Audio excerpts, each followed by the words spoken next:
Hi, it is Hispanic Heritage Month, and today is Indigenous People Day.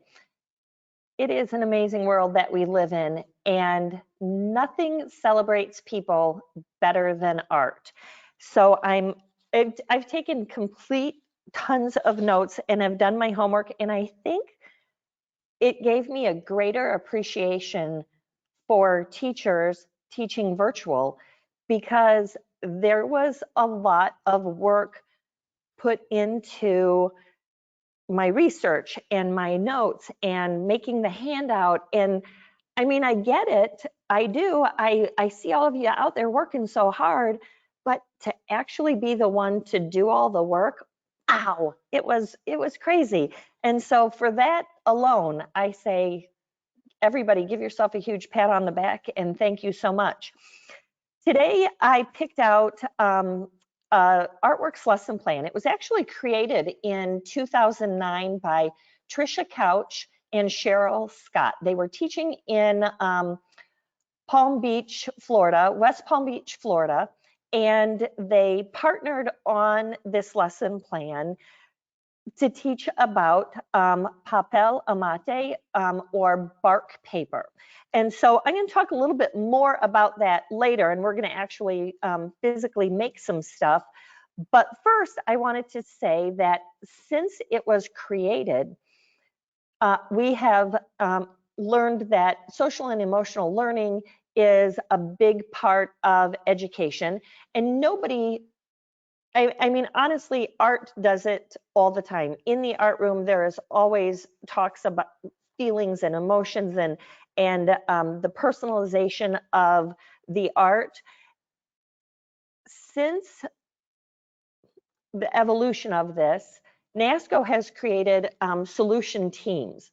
And so I took my good notes because Jenny Kay or Jenny Calvitis often comes with me, and she does awesome in explaining about social and emotional learning. And to me, it's just all the feels and the feel goods, but it really is a science. In your handouts, there is a page dedicated to CASTLE. And CASTLE is the Collaborative for Academic, Social, and Emotional Learning. They are, I don't want to say the founders, but they are the folks that have all the research. And so on your screen is the CASTLE 5 framework, and it's the 5 core competencies.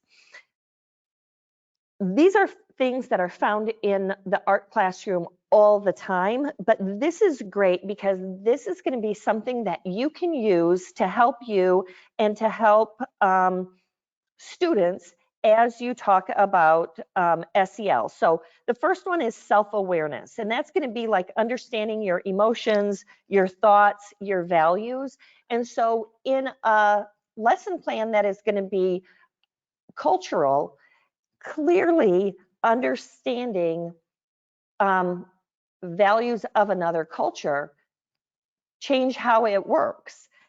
So self-awareness is the understanding of that. And it gives a great opportunity to talk about it, because if you are Hispanic, this is going to mean something different to you than if you are just the kid that came from Wisconsin that has some Norwegian background. That would be me. And so next is self-management. And that is going to be the influence on our behavior of those emotions, thoughts, and values. So now you're understanding how you feel, but now you're going to manage how you feel and how you put it to use. The third core value is responsible decision making. That is absolutely a core in art as well, because you have to have the manage your stress, and you're going to make constructive choices, and how you deal with the stress of it all, your initiative, how you're going to accomplish the goal, how you're going to accomplish the project. There's also ethics and safety that are going to come in responsible decision making too. And I think that the ethics part of it comes in with the conversations that we have, whether it's around Indigenous people or Hispanic people or the race or the religion that you live by, and that are different in everybody's household. When you start talking about just a holiday, whether it's Halloween or Christmas or Thanksgiving or Easter or anything like that, everybody celebrates it different. I mean, my goodness, if you start talking about how you make chili, people do that differently. And so having those conversations in that responsible decision making. And it's the next one too, which is relationship skills and how we interact with others. And the final one is the social awareness, the understanding, the perspective, and then the empathizing with others. So those are the 5 core competencies that you want to talk about when you're dealing with social and emotional learning. And the really cool part about these lesson plans is the career solution team came up with SEL power-ups, and that you're powering up when you talk about the group reflection and the self-reflection. Now, they're on the back of the lesson plan, and the lesson plans can be found on NASCO's website, nascoeducation.com, and then also our K2Career platform, NASCO Educate. It doesn't mean you have to do these exact ones. You might take a different direction with it, but this is great when you're sharing out with students. And in a virtual situation, it's awesome because you can send those out to have them reflect while they're actually doing as well. So there's also the 4 C's, which is critical thinking, communication, collaboration, and creativity. I love how in SEL you add 3 more C's, which is community, customs, and culture. And again, really in everything that we do, the community, the customs, and the culture that we have that influence our emotions, our thoughts, and our values are great topics of conversation. So all that for this lesson plan. And this lesson plan, like I said, was created by teachers in Florida and gave sort of a little bit of instruction and then the materials, and it's perfect in a classroom setting. Today, I'm going to give you a little bit of a virtual possibility because I know that lots of you are teaching either combination of class and virtual or just virtual. If you're in the classroom, this can be done in a shortened period of time. If you're art on a cart, that might also help. Or you can take it face value and do it exactly how the lesson plan says.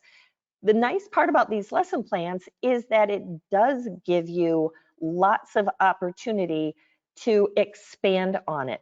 So when you are, so as we're going through here today, and you know, if you've taken a look at the handout, there's a handout there, please participate and ask me some questions. There's a side panel, and in that side panel, there is the handouts that you can download.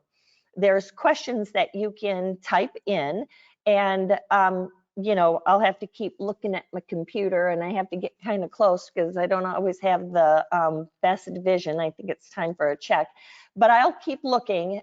So far, somebody said hi, which is always nice, but keep asking any questions, or if you've done this, if you know something about this, trust me, you will probably know something that I don't, and I love hearing how you do it in your classroom. I will say that there were 2 videos that I found on YouTube that I thought were outstanding. So those will be part of the handout as well.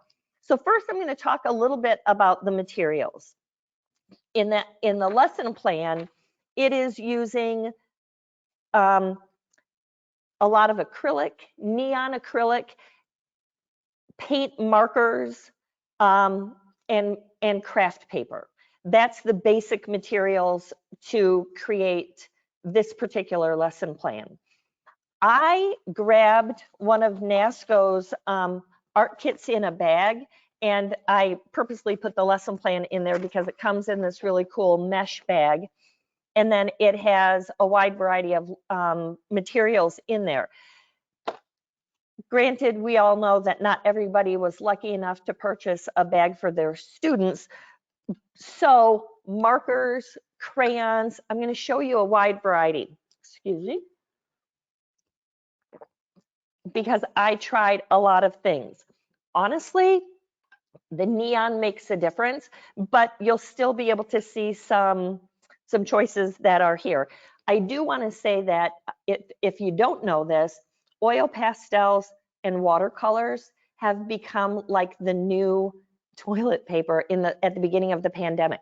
Everybody needs them and wants them. And before, when you could order 30 and share them, it was great, but now you have to order 300 for everybody in the school. So there's a big shortage. So please be patient. And if you need some help in alternatives, call us. We can talk it through and we'll definitely help you. Couple questions here. Hi, Stephanie. And somebody is asking, didn't see where to get the lesson. You can get it at nascoeducation.com. Corey, it is also attached in the handout. So I did a PowerPoint, and I think on page 3 is the lesson plan link, and then there's also 2 links to YouTube videos. So download your handout, or you can go to Nasco Education. You scroll all the way down to the bottom, and there's a green box that says resources. Click on that, and then click on the artworks. You'll see the ragamals come up. So yes, that's where it is. So today, I am not using the full-on lesson plan acrylics because I'm thinking most of you are dealing with limited supply. So I wanted to show a little bit more of what to do in a virtual situation. So here we go. I'm going to leave my notes just in case. But that's a quick question though for you. And hopefully this will get you typing. How do we get art materials into students' hands? Can you do individual kits? Are you able to do pickups at school? Would you be able to take like paint and put it into some individual stuff and then have a day for handing it out?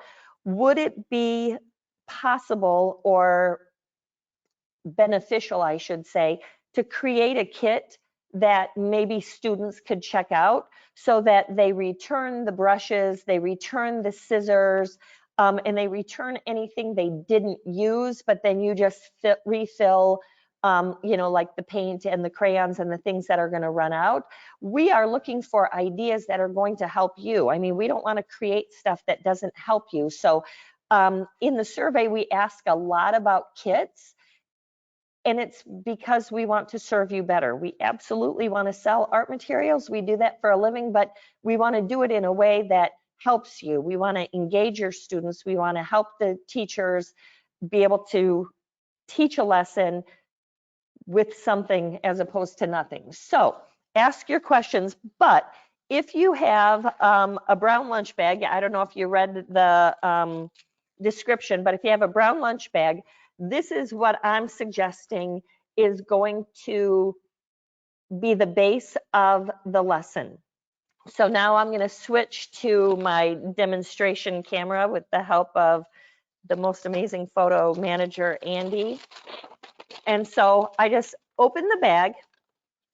And the cool part is the kits come with kid scissors. And so even littles can do a pretty good job of this. The nice part is the bag becomes the sort of the line to follow. So I'm just going to cut, and it doesn't have to be real, it doesn't have to be a real clean cut, because this amate paper can look rough.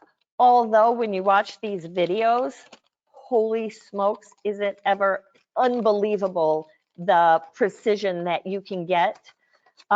It's unreal. It's this little town, I think it's called San Pablito. I had to look. And they created, in this tiny little town, in the most rudimentary setting, super, super beautiful paper. So that's how the paper's going to look. And if the noise is crazy because of my microphone, I apologize. But see that little dip right there from the lunch bag? I'm going to just cut that off. And that just trims it up a little bit nicer. I giggle because I can't draw a straight line. I can't cut a straight line. So I am your student. One thing to consider too is there's going to be some little creases from the bag. You just have to deal with it. So I just like to look to see what side of the bag is going to be easier for me to color on. And then I'm just going to either pick markers or oil pastels or colored pencils. You could do it in pencil. You could do it with just a Sharpie. It's just going to give it a completely different look, and that's okay. But from here, you have, I would definitely start by doing your drawing. So I don't think I have one started. I'm just going to start it, and then I'm going to show you some steps along the way. So because it is, in this one, it is called the Tree of Life. And that was on purpose from Trisha and Cheryl. That was just conversational, and it was part of the lesson that they taught. A lot of times in this form of Mexican art, they do a lot of like birds, and you can't really see that super well, but they do a lot of birds and you know, the trees and butterflies.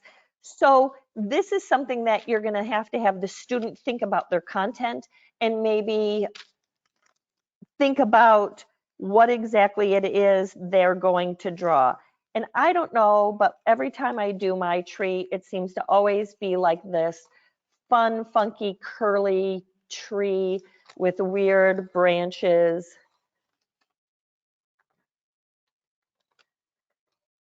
I think I was inspired by Trisha and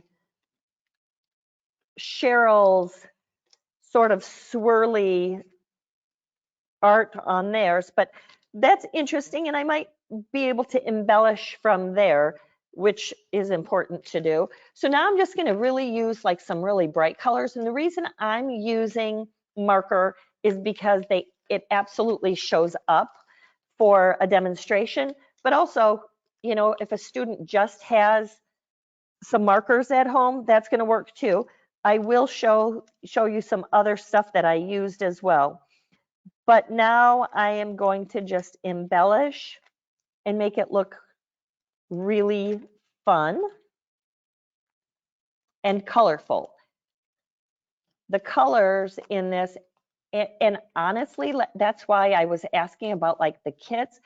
My question is, like, I just wonder if we sort of shared some suggestions for student kits to be able to create these lessons at home. You know, are teachers able to get the product and then put the kit together? I'm looking for ideas that can help you. So now I'm just going to sort of draw some interesting leaves that are coming out of, and I am not even joking you, I seriously just made this up right this second. I've done this lesson plan so many times. And when I say this lesson plan, I mean this virtual, made it up on a lunch bag. because you guys are the most creative humans I met in my life. And so I'm like, what would a teacher do? So I'm going to keep making these, and then I'm going to go in and embellish them. But for right now, I just want to get a lot of cool ideas. Is there a coupon code that you guys can share with participants to save on shipping costs on the Nasco website? There isn't one that I know of. It's something that I certainly, absolutely, positively will bring up to the powers that be. If with a, I was going to say $1.99. Oh my gosh, I'd be in so much trouble if I said that. I think with $199, it's free shipping, and a lot of times when you're buying something for a class, it adds up pretty quickly anyways. But Kelly, I will find out if there's any kind of opportunities coming up like that and let you know. Do you ever paint and put white before you add the color? Sure. You know what? I haven't done it, but I think that's an option. The part about this particular lesson plan is there is a wide variety of ways that you can do it. And I think if you know of a way that you think would make it better, and everybody, you're going to be able to make it better than Kris Bakke, because I am a student of the arts, and I'm only an artist because you say I can be. So this is the student teaching the teacher, mostly because I can and because I have the art materials in front of me, but you will make it a lesson that's better. I'm enjoying it. I'm looking a little bit at the screen, and I'm enjoying it because it looked a little bit like a cactus, maybe that was inebriated. I don't even know. So next, I'm going to add some color and some flowers. And so this is also something too, where I think you could have students throw a little science in there as you talk about what is truly native to Mexico and the flowers that you might see, because I don't even have a clue if these crazy purple flowers are a real flower at all. Let's be honest, they're probably not.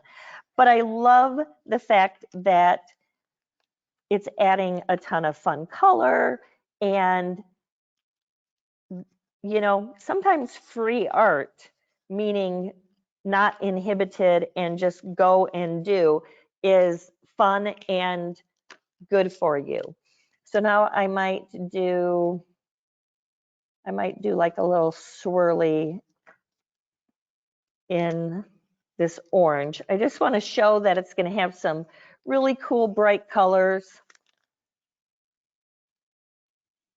I always can tell when I'm a little bit nervous because my mouth gets real dry. And why am I nervous? Because I'm trying to teach art teachers art stuff. And who am I to do that, right? But I'm going to make these little orange swirlies better by adding the yellow. How am I doing on time? Pretty good. We want to make sure that there's time for questions. And also I have some other exciting stuff to share with you. So now that we have a crazy tree of life that is full of bright flowers, and in a social emotional learning, I would say that I like my bright flowers because I look for silver linings in 2020, and I like to have stuff that shows some hope. Could you fill in color with wet chalk? Love that idea. Marguerite, can you tell me a little bit, like, would you just take the chalk and dip it in water to do that, or do you like shave it and add a little water? I really do love that idea. Speaking of crazy though, this is when the lesson plan does get crazy, because who does this? Usually you see this when somebody says, I don't think this is very good, and they crush up their artwork. So you're going to crush it up, but then gently, you're gonna, I saw somebody, I actually watched a couple of other videos that were doing this amate painting, and one of them said, use your hand like an iron, and I kind of giggled because they were making their hand hot like this. I didn't know if that really made a difference or if that just, you know, messed with the minds of people like me that then wanted to try it, but I enjoyed it. Honestly, if you want to do it really, crunch it up a couple different times, I feel like, I just looked on the ground because I painted one right before we started, and it looked super, super cool. And now that it's dry, it doesn't look as cool. So this is something that really is not going to truly and honestly give a real look of amate paper, because as I was researching amate paper, it's way cooler than this and way better than this.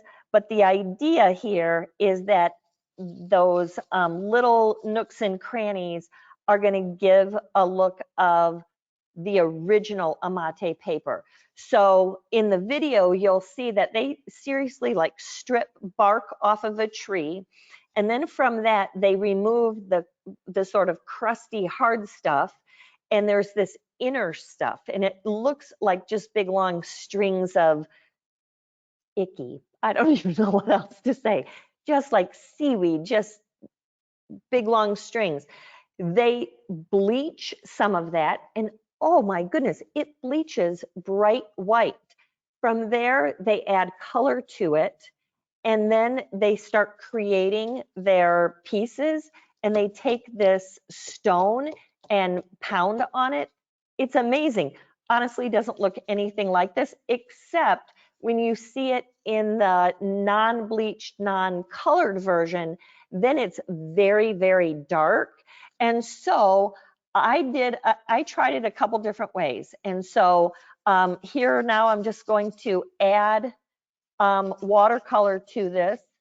And I kept taking my brush, and this is a lesson in patience for your students, because I'm actually using a royal brush, Big Kids size 8. We all know what brushes come with most watercolors. So if you're using one of those teeny tiny brushes, it's just going to take some time, and that's okay. And so I just brush it all over and keep until, and I keep dipping in the waters, because that one spot is going to be real dark. I'm not even sure why I started in the middle like that, but I did. And it doesn't really matter once you get all the, and right now I have not even dipped in the paint again. I've just been dipping in the water because I've got enough on there. But then when I feel like I need a little bit more, I add a little bit more water and then dip it in again. And then I can just keep moving my water all the way around. And at first you're like, oh my gosh, this is gonna wreck it. It doesn't. I would recommend to students, if they're doing it at home, not to just do it on the bare table like I am doing, because it is gonna get pretty messy. Most watercolors are gonna wash up pretty easily, but still, there's a lot of people with nicer dining room tables than I have at home, so I don't think their moms will appreciate them wrecking anything. Questions. I made take-home paint kits, purchasing clear plastic travel bottles in bulk, filling them halfway with acrylic paint. I then put them in quart Ziploc baggies. Kids can get refills and add colors to their kits as necessary. Also, we use neon or colors that have been tinted with white paint. Julie, fabulous. Thank you very much. And so another suggestion in terms of what you can fill paint with, ask kids what kind of throwaway containers they use. There's a lot of like baby food containers and yogurt containers that actually have lids. So they might be able to save up 8 of those, or sometimes if you put a Facebook thing out that says, hey, does anybody have any baby food containers? Next thing you know, you get, 7,500 delivered to your classroom by somebody. Do the markers bleed together? You know what? They actually don't. And I'm going to show you that in a minute, but they do bleed a little bit. And I think that it can be kind of cool. But I will tell you that it's something that might send somebody over the edge as well. So you have to talk a little bit. And this, I'm hoping that as soon as I get it done, I can toss it on the floor. And by the end of our session, yeah, it'll be somewhat dry, because these paper bags dry super fast. And I'm laughing because I know that you're all thinking this looks like a disaster, and you're not wrong. It does look like a disaster right now, but just promise you, hold your horses and wait for it, because it gets better. It gets better after it looks so bad right now. This is the part that actually excited me the most, because as it dried, I felt like, okay, this is the look that it should really have. But it absorbs into those crinkles crazily. So now I'm just going to take my giant mess and put it behind me and let it dry for a second. And then I'm going to clean up my mess here while I show you some examples and some things that I did just in trying. The beauty of these lunch bags, folks, they're not expensive. And, if a kid is unhappy with how something looks, they can just try it again. The other nice part about having like a napkin or a paper towel with them is if they wanted to, sorry, Andy, that is not a good photo shot. They can also even lift some of that off. Sometimes you can kind of use it as a little bit of an eraser and lift some of the paint off as well. So now that I've made a mess again, it's way different than the Food Network where everything's so easy. You know what I'm saying? So here's some different stages that I have. This one was just, again, I crinkled it first and then I drew on it. It made it a little bit harder to get it drawn, but it works. This one I used crayon first. Do I have a question? I'm saying wax tart plastic tray. Oh, I'm saving wax tart plastic trays for paint. Parents have been great to save for me. Yeah, absolutely, Shelley. That is an excellent suggestion. There are so many food things out there that you can use that in terms of palettes. So tell kids to think about it too, because I'll tell you right now, you'll probably get some great ideas. All right, I'm going to go top shot again because I'm going to share some. So this one was done in crayon. The nice part about crayon versus the marker is you're going to get resist. And I think that's the value of that. I like how the marker pops better, but the crayon will resist the watercolor. Here is some crayon here. This I used brown versus black. And I think the brown ended up making it very muted because I had a brown tree, and then you can see that my symbols on here popped. I put symbols that were about me. So some of my symbols popped, but that one didn't really thrill me. This one actually not so bad. You can see that a lot more time was taken on it. It's got a creature in there with the snake. Is that the only creature in there? Yeah, I was thinking that I had birds in there, but I really don't. I just had fun colored leaves, and then lots of different symbols and lots of color.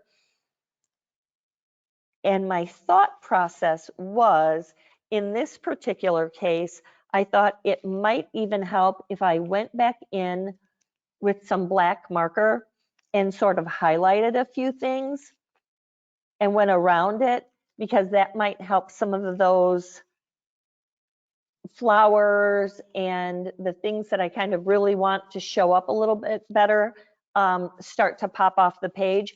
Maybe like where my snake is, I might outline him. I know that's not very nice that I called it a him, but in this particular case, it just happened to be a boy snake.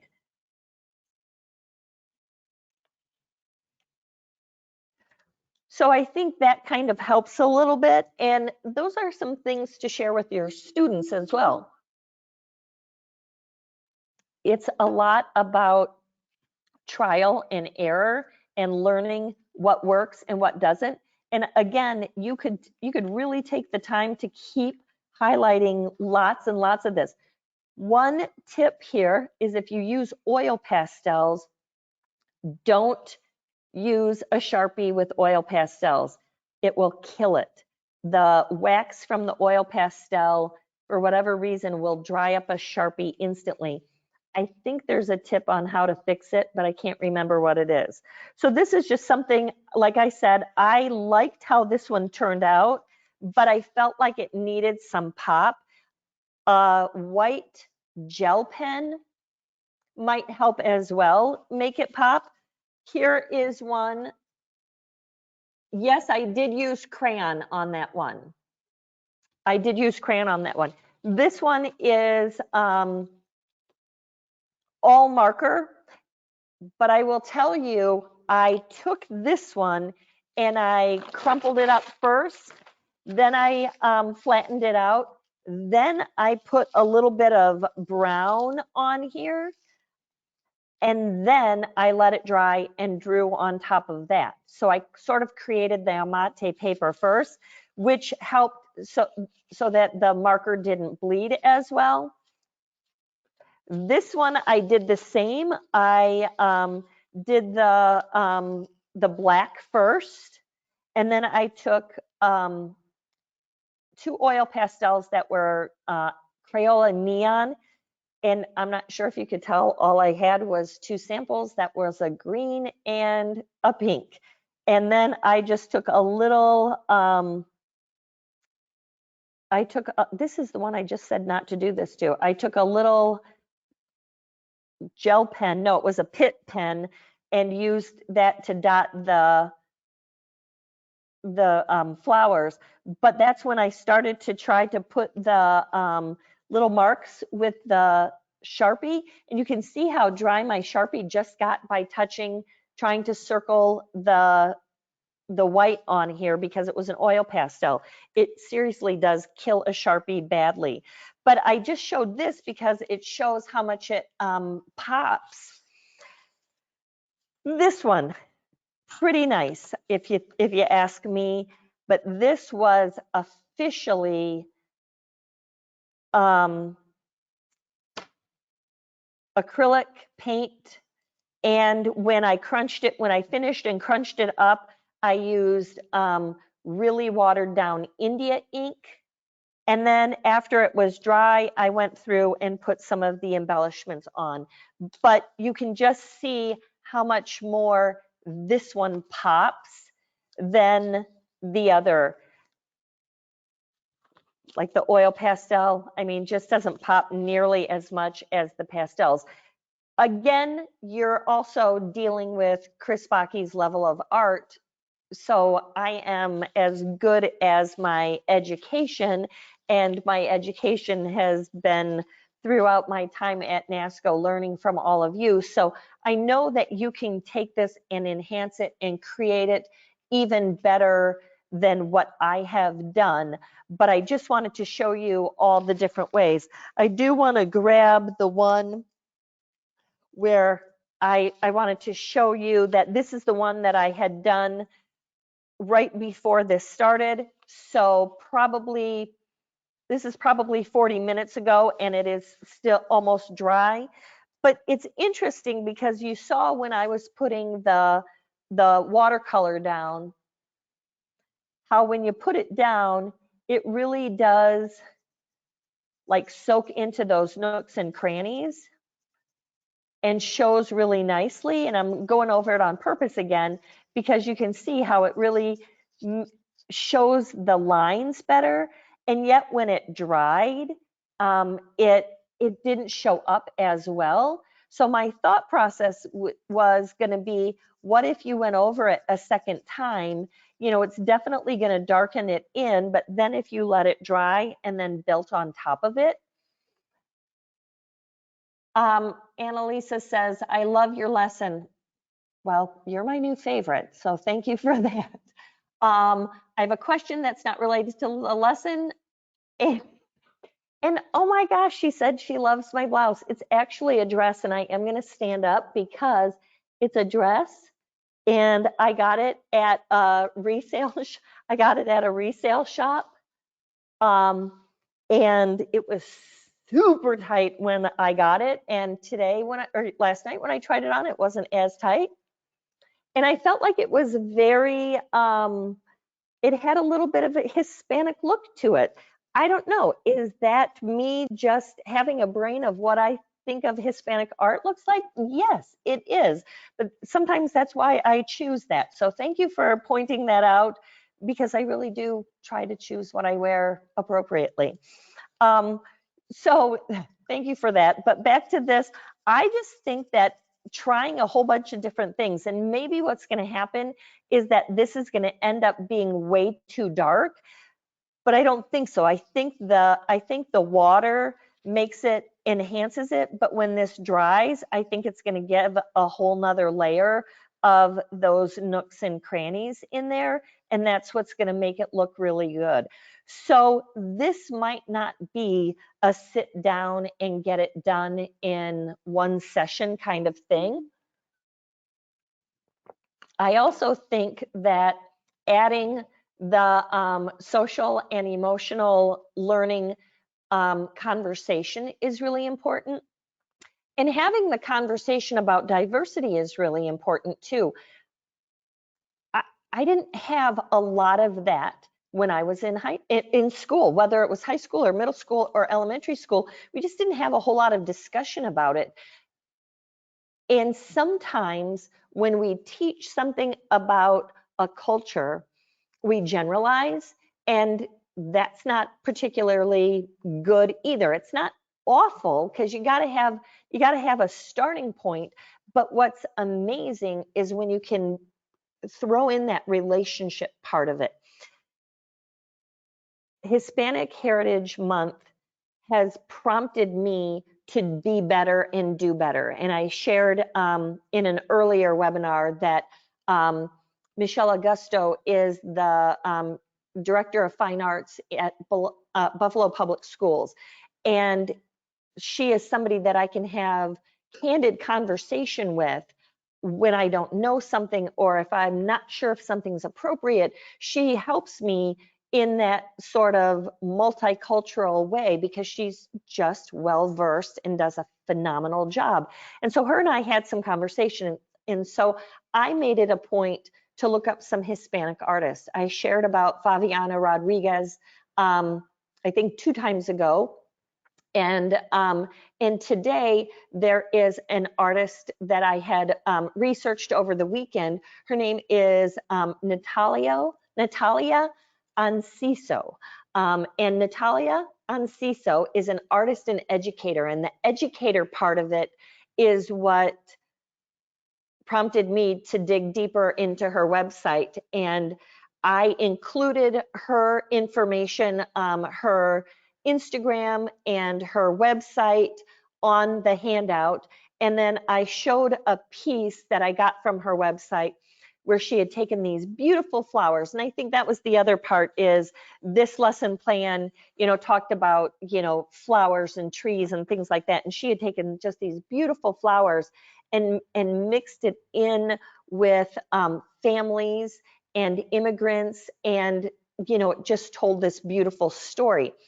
I like to send something to the artist to say, hey, I'm going to share your website, I'm going to share your Instagram on our GoToWebinar. just because I think that's appropriate to do, and I want to make sure they know that they're getting a shout out. And Natalia sent me an email today and said that she was so thrilled and grateful and pleased that I had found her and was sharing her. And I thought that was really nice. She said that she does workshops for schools and that she has been guest speakers before. So if you're looking for some professional development or some help that way, she might be a resource. It'd be worth going to her website, and the information is there. Thank you all for admiring my dress. Who knew? And I was hoping that it did go well with the lesson plan. Question was, has anybody ever used temper cakes? And I will tell you, there are some temper cakes that are neon that I think would go very, very well with this. I actually think if you can afford it, and research some grants out there. There's some grant money that can help some virtual learning. I think the CARES Act might be one of them, and I know sometimes it's not always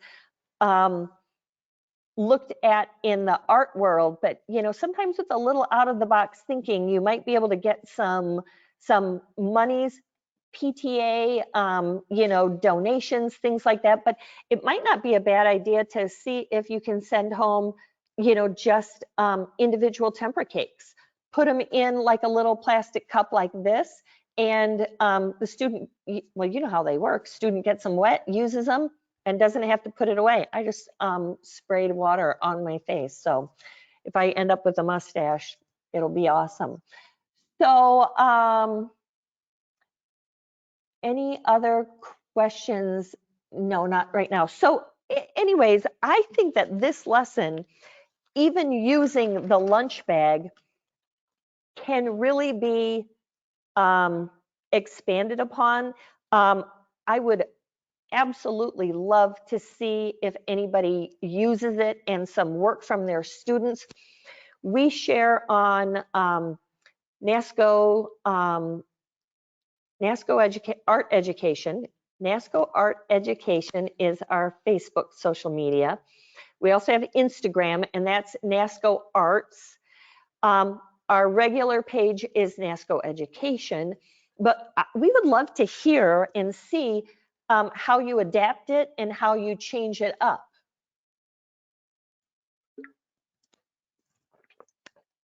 I would love to continue to try to see how to make this better.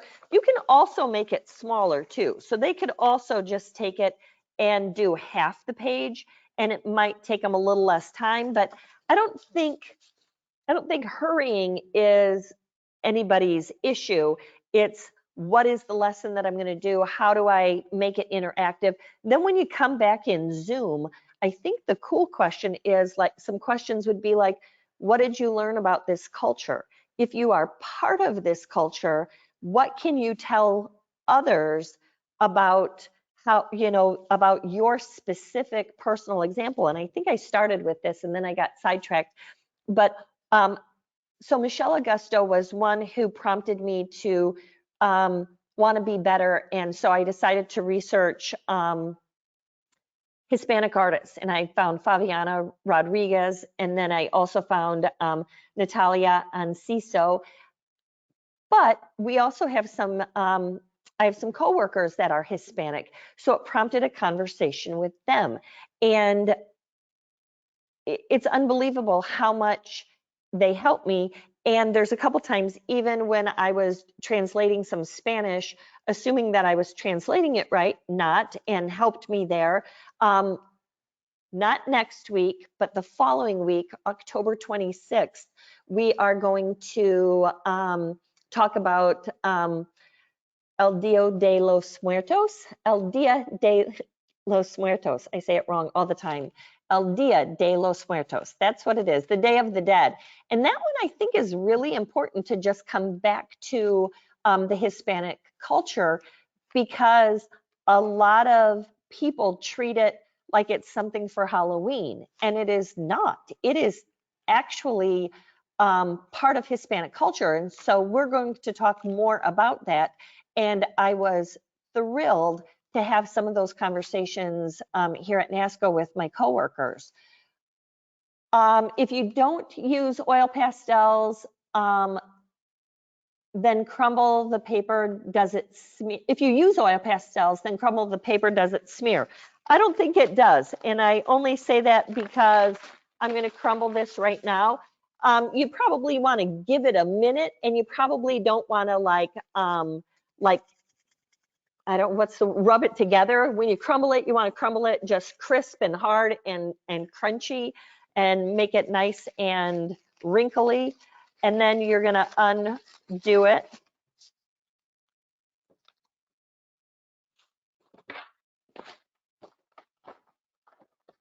And no, it didn't, it's not smearing. Now mine obviously has dried a little bit, but it didn't smear. So I would think that you're safe. Again, when you're using like a little bit more of an economy product, it's going to behave differently than when you're using something of higher quality.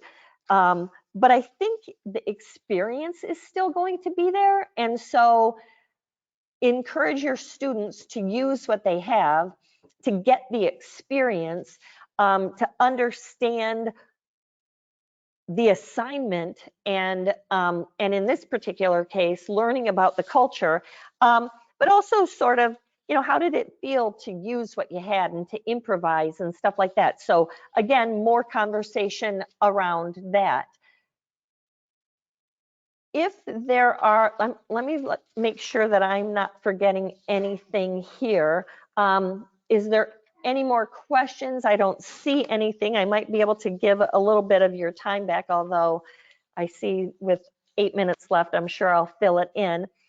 Next Monday, I do have a guest, Cheryl McMickle from Arkansas is going to come, and we are going to take a little bit of a Halloween break and do Monster Mash and self-expression.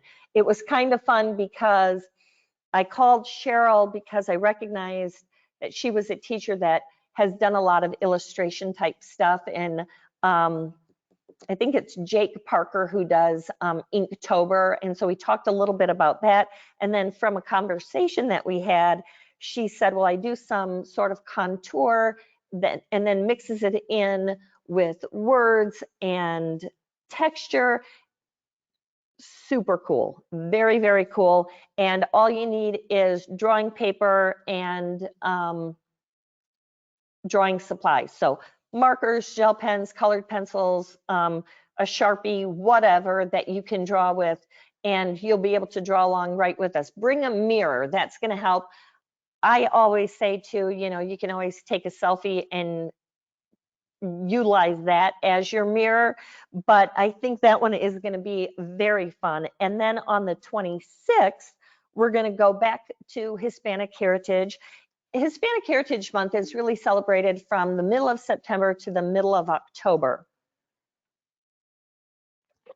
And so even though the official celebration will be over, the 26th begins, I think it's on the 28th that Dia de los Muertos starts. And yeah, it goes for quite a long time, and there's meaning behind that as well. So that will be on the 26th. And then in November, I'm going to try to mix it up a little bit. If you have, if you would like to participate in something called All I Need Is, and then you talk about the art supplies like that one art supply, like all I need is a Sharpie. Most art teachers are going to be like Steve Martin in The Jerk, where he needs way more than just the thermos. He needs the chair and the lamp, and he continues to keep going with all I need is just one thing, because we all know that it's like all I need is this Sharpie and this brush and this pen. So if that's something that you'd be willing to participate with, send me an email. You can, my contact information is also in the handouts on the very last page. You can send an email through the follow-up email that you get. You will get a follow-up email that has a PD to download. And so make sure to download that. Make sure to download your handouts, and you'll also get the video. Download that and save it, and then you can use it for what it's worth, you know, and I apologize for not being the best art educator, but at least you get ideas, right? And all these people that are asking great questions. So there's a couple questions, and actually just saying this was great and gracias, and I would say de nada to you. And so please join us for the upcoming ones, and I will just leave you with sean felices, cuídense y sigan enseñando arte, which is be safe, be happy, and keep teaching art.